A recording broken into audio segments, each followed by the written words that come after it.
নমস্কার, ভতেশ্বর study class চ্যানেলে তোমাদের প্রত্যেককে স্বাগত। তোমাদের জন্য দারুণ সুখবর, পোস্ট অফিসের নতুন নিয়োগ 2026-এর, যেখানে জিডিএস, বিপিএম এবং এবিপিএম পোস্টে সম্পূর্ণ পার্মানেন্টভাবে নিয়োগ করা হচ্ছে, যেখানে শূন্যপদ 28,740টি।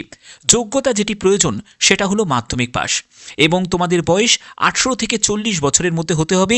ছেলে মেয়ে উভয় প্রার্থীরাই আবেদন করতে পারবে। এই ভিডিওর মাধ্যমে সম্পূর্ণ অফিসিয়াল নোটিফিকেশনের প্রত্যেকটি আপডেট তুলে ধরবো এই ভিডিওতে। তো অবশ্যই ভিডিওটা প্রত্যেকের জন্য খুবই ইনফরমেটিভ হতে চলেছে। তোমরা অবশ্যই কমেন্টে জানাবে যে তোমাদের পোস্ট অফিসের নাম, প্রত্যেকে কমেন্টে জানাবে। এবং তোমাদের এখানে যেহেতু তোমাদের 10th মার্কসের ভিত্তিতে নিয়োগ করা হবে, তো সেই ক্ষেত্রে 10th তোমাদের কত পার্সেন্টেজ নম্বর রয়েছে সেটাও কিন্তু তোমরা প্রত্যেকে কমেন্টে জানাবে। তো চলো এক এক করে সম্পূর্ণ তথ্য শুধুমাত্র তোমাদের জন্য। তো দেখো, এখানে তোমাদের যে যে পোস্টগুলো রয়েছে সেগুলো হচ্ছে ব্রাঞ্চ পোস্টমাস্টার অর্থাৎ বিপিএম, এবং এই বিপিএম এর যে জব প্রোফাইল অর্থাৎ কী কী বিপিএমকে কাজ করতে হয় সেগুলো কিন্তু সম্পূর্ণ এখানে দেওয়া আছে, তোমরা চাইলে একবার দেখে নিতে পারো। এর পরবর্তী যে পোস্ট রয়েছে সেটা হলো তোমাদের এবিপিএম, সেটা হলো অ্যাসিস্ট্যান্ট ব্রাঞ্চ পোস্টমাস্টার, এবং অ্যাসিস্ট্যান্ট ব্রাঞ্চ পোস্টমাস্টারকে কী ধরনের কাজ করতে হয় সেগুলোর ব্যাপারেও কিন্তু এখানে ডিটেলসটা দেওয়া আছে, ঠিক আছে। এবং এখানে তোমাদের সেই কাজ তোমাদের করতে হবে, এবং ডাকসেবক যে পোস্ট রয়েছে সেই পোস্টের জন্য কী কী কাজ করতে হয় সেই কাজের ডিটেলসও কিন্তু এখানে দেয়া আছে। ওকে, তো এই ব্যাপারে বেশি সময় নষ্ট করছি না, মেন পয়েন্টগুলোতে আগে চলে যাচ্ছি। তো এখানে দেখো তোমাদের বেতন লেভেল কেমন থাকে। বেতন হচ্ছে বিপিএম এবং এবিপিএম এর ক্ষেত্রে এই লেভেলে তোমাদের বেতন থাকে, যাকে বলে একটা টিআরসিএ তোমাদের দেওয়া হয়, ঠিক আছে। তো এই টিআরসিএটা কি? টিআরসিএ হচ্ছে টাইম রিলেটেড কন্টিনিউইটি অ্যালাউন্সেস, এইটা কিন্তু তোমাদের দেওয়া হয়। এবং এখানে বলে রাখি যে দেখো, বিপিএম, এবিপিএম বা ডাকসেবক অর্থাৎ জিডিএসের জন্য কেন ক্যান্ডিডেটরা আবেদন করে? কারণ প্রমোশন লেভেলটা ভালো। প্রমোশন লেভেলটা ভালো বলতে গেলে তোমরা যদি 2 থেকে 3 বছর যদি সার্ভিস করতে পারো, তাহলে তোমরা জিডিএস থেকে প্রমোশন পেয়ে এমটিএস, মেল গার্ড বা তোমরা পোস্টম্যান, এইসব পোস্টের জন্য কিন্তু তোমরা প্রমোশন পেতে পারো। অবশ্যই তোমাদের ডিপার্টমেন্টাল এক্সাম দিতে হবে। তো যাই হোক, এটা হচ্ছে মেন ব্যাপার। এবং এখানে বয়স কত প্রয়োজন হয়? বয়স হচ্ছে ন্যূনতম 18 বছর এবং ম্যাক্সিমাম হচ্ছে 40 বছর। ওকে, এটা হচ্ছে তোমাদের এজ লিমিট থাকতে হবে, এবং এই এজটা হচ্ছে যারা জেনারেল প্রার্থী তাদের ক্ষেত্রে। তবে তুমি যদি একজন এসসি এসটি ক্যান্ডিডেট হয়ে থাকো, তোমার বয়সে 5 বছর ছাড় পাবে, অর্থাৎ তোমার ক্ষেত্রে বয়স হয়ে যাবে 18 থেকে 45 বছর। তুমি যদি ওবিসি ক্যান্ডিডেট হয়ে থাকো, 3 বছর ছাড় পাবে, 18 থেকে 43 বছর। ইডাব্লিউএস এর কোনো রিল্যাক্সেশন থাকে না। এছাড়া যারা পিডাব্লিউবিডি ওবিসি ক্যান্ডিডেট, পিডাব্লিউবিডি যারা এসসি এসটি ক্যান্ডিডেট, তারাও কিন্তু অ্যাপ্লাই করতে পারো, এবং তোমাদেরও কিন্তু এখানে এজ রিল্যাক্সেশন রয়েছে। এর পরবর্তী হচ্ছে যে এডুকেশন কোয়ালিফিকেশান। দেখো, এডুকেশন কোয়ালিফিকেশান কি প্রয়োজন? সেটা হলো মাধ্যমিক পাস, অর্থাৎ তোমরা যদি 10th পাস করে থাকো তাহলেই তোমরা প্রত্যেকে আবেদন করতে পারবে।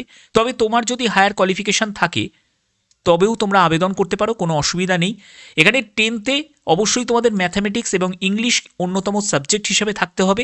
আর দ্বিতীয় যে কন্ডিশন সেটা হলো লোকাল ল্যাঙ্গুয়েজ। অবশ্যই তুমি যে রাজ্যতে আবেদন করছো, যে পোস্টাল সার্কেলে অ্যাপ্লাই করছো, সেই সার্কেলের যে ভাষা, ধরো তুমি ওয়েস্ট বেঙ্গল সার্কেলে অ্যাপ্লাই করলে, তো ওয়েস্ট বেঙ্গলের সার্কেলের যে ভাষা সেটা হলো বেঙ্গলি, ঠিক আছে, আমাদের মাতৃভাষা। তো বাংলায় অবশ্যই তোমাদের লিখতে পড়তে জানো নাকি, এবং তোমাদের 10th স্ট্যান্ডার্ডে অবশ্যই বাংলা কিন্তু অন্যতম সাবজেক্ট হিসাবে থাকতে হবে, ঠিক আছে। এটা কিন্তু একটা ক্রাইটেরিয়ার মধ্যে কিন্তু রয়েছে। ওকে, এর পরবর্তী হচ্ছে তোমাদের এখানে দেখো যে আদার যে কোয়ালিফিকেশান হিসাবে নলেজ অফ কম্পিউটার, তারপরে নলেজ অফ সাইকেলিং, তারপরে অ্যাডিকুয়েট মিনস অফ লাইভলিহুড। তো এইগুলো কিন্তু যাকে বলে ম্যান্ডেটারি নয়, এগুলো থাকলে হবে, না থাকলেও হবে, কোনো অসুবিধা নেই, ঠিক আছে। কিন্তু মেন কোয়ালিফিকেশান যেটা, সেটা হলো 10th পাস, সেটা তোমাদের থাকতেই হবে। ওকে, এর পরবর্তী হচ্ছে তোমাদের রিজার্ভেশন। অবশ্যই যারা এসসি এসটি ওবিসি থেকে যারা বিলং করছো, যারা পিডাব্লিউবিডি ক্যাটাগরি, ইডাব্লিউএস ক্যাটাগরি থেকে, তাদের কিন্তু এজ রিল্যাক্সেশন রয়েছে। ওকে, এবার এখানে দেখো তোমাদের সেই ক্যাটাগরি ওয়াইজ কেমন রিল্যাক্সেশন থাকবে সেগুলো বলা আছে। এবং অফিসিয়াল ওয়েবসাইট হচ্ছে এটা, India post GDS online .gov.in, এটা হলো অফিসিয়াল ওয়েবসাইট। যাবতীয় আপডেট তোমরা অফিসিয়াল ওয়েবসাইট থেকে পেয়ে যাবে, এবং তোমাদের আবেদন মূল্য জমা দিতে হবে। সিলেকশন ক্রাইটেরিয়া সেটা কি? সেটা হলো 10th পার্সেন্টেজের ভিত্তিতে, অর্থাৎ তোমার মাধ্যমিকে কত পার্সেন্টেজের নম্বর রয়েছে সেটা অবশ্যই কিন্তু তোমরা প্রত্যেকে, যারা যারা এই ভিডিওটা দেখছো, প্রত্যেকে কমেন্টে জানাবে। এবং তোমাদের এখানে যে সিলেকশন, সেটা হলো 10th পার্সেন্টেজের ভিত্তিতে সিলেকশন হবে, অর্থাৎ যার নাম্বার 10th ভালো আছে তারাই কিন্তু সিলেকশন পাবে। তবে এখানে কিন্তু অনেক কিছুর ওপর ডিপেন্ড করে, অর্থাৎ তুমি কোন ডিভিশনে অ্যাপ্লাই করছো, সেই ডিভিশনে কতজন অ্যাপ্লাই করেছে সেটার উপর ডিপেন্ড করছে। তারপরে তুমি যে পোস্ট প্রেফারেন্স সাজাচ্ছ সেটার উপর ডিপেন্ড করছে, অনেকগুলো ফ্যাক্টরের উপর ডিপেন্ড করে সিলেকশনটা নির্ভর করে। ওকে, আচ্ছা, এখানে দেখো তোমাদের মেরিট যে লিস্ট তোমাদের প্রকাশিত হবে, একটা মেরিট লিস্ট তো প্রকাশিত হবে না, এরকম কিন্তু পরপর তোমাদের 1 নম্বর, 2 নম্বর, 3 নম্বর, তারপরে 4 নম্বর, এরকম পরপর কিন্তু তোমাদের মেরিট লিস্ট মানে তোমাদের প্রকাশিত হবে, ঠিক আছে। এবং সেইগুলো কিন্তু সম্পূর্ণ তোমাদের 10th মার্কসের ভিত্তিতে, ঠিক আছে, 10th পার্সেন্টেজের ভিত্তিতে।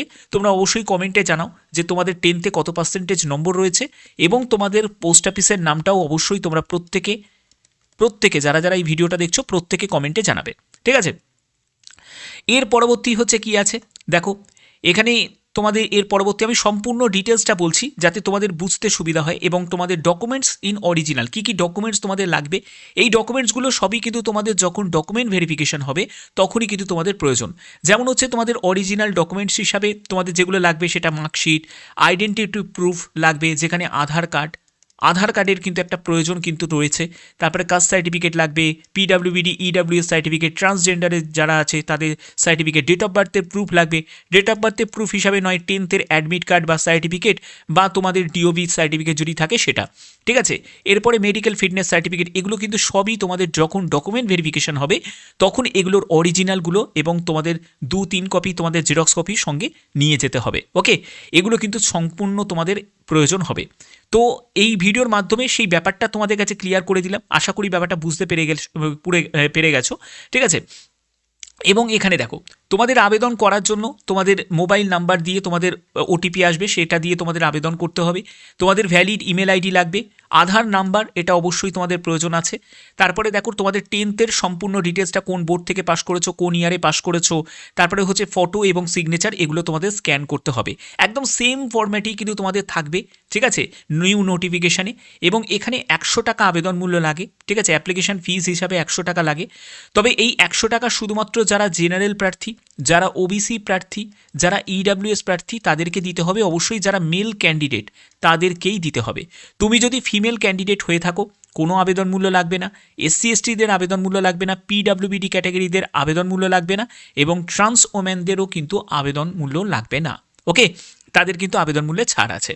এবং এখানে তোমাদের কবে থেকে আবেদন শুরু, কি বৃত্তান্ত, সেটা তোমাদের দেখিয়ে দিই। তার আগে তোমাদের দেখো ল্যাঙ্গুয়েজের ব্যাপারটা বলি, যে ল্যাঙ্গুয়েজের ব্যাপারটা বলছিলাম তোমাদের, যেরকম যে আসাম যে ল্যাঙ্গুয়েজে, দেখো আসামে দেখো তোমাদের এখানে বেঙ্গলি তোমরা ল্যাঙ্গুয়েজ হিসাবে পেয়ে যাচ্ছ, অর্থাৎ যারা ওয়েস্ট বেঙ্গল থেকে অ্যাপ্লাই করতে চাইছো তারা কিন্তু আসামেও আবেদন করতে পারো, ঠিক আছে।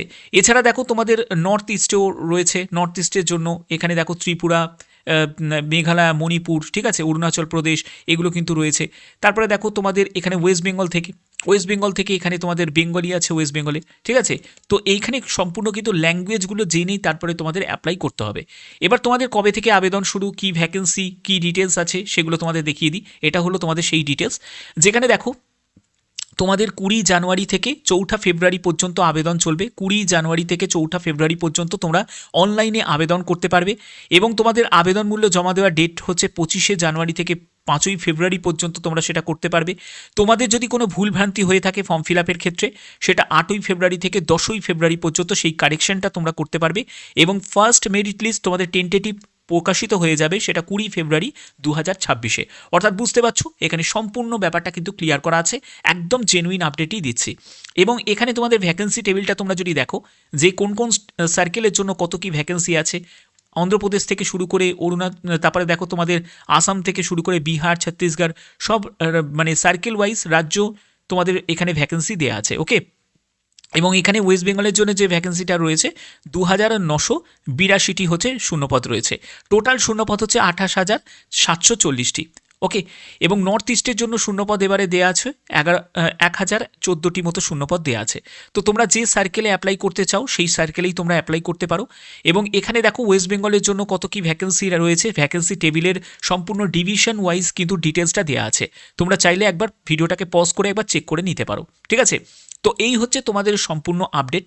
তোমরা যেটা পাবে সেটা হলো অফিসিয়াল ওয়েবসাইট থেকেই তোমরা কিন্তু পাবে। অফিসিয়াল ওয়েবসাইটে কিন্তু এখনও পর্যন্ত দেয়নি, জাস্ট কিছুদিন ওয়েট করো, যেহেতু তোমাদের 20 জানুয়ারি থেকে ফর্ম ফিল আপ শুরু হবে, এর মধ্যেই কিন্তু তোমাদের নোটিফিকেশানে আপডেট অফিসিয়াল ওয়েবসাইটে চলে আসবে। তার জন্য নিশ্চিন্তে থাকো, যখনই কোনো আপডেট আসবে অবশ্যই তোমাদের কাছে সেই আপডেট আমি পৌঁছে দেবো। এর জন্য তোমাদের অবশ্যই চ্যানেলটিকে সাবস্ক্রাইব করে রাখতে হবে, বেল আইকনটাকে অল করে রাখতে হবে। এই ভিডিওর মাধ্যমে তোমাদের সম্পূর্ণ ডিটেলসটা বুঝিয়ে দিলাম যাতে তোমাদের বুঝতে সুবিধা হয়। তো যদি ভিডিওটা ভালো লাগে অতি অবশ্যই ভিডিওটাতে একটি লাইক করো, চ্যানেলটিকে সাবস্ক্রাইব করে বেল আইকনটাকে অল করে রেখো। এখনের মতো এটুকুই, ধন্যবাদ।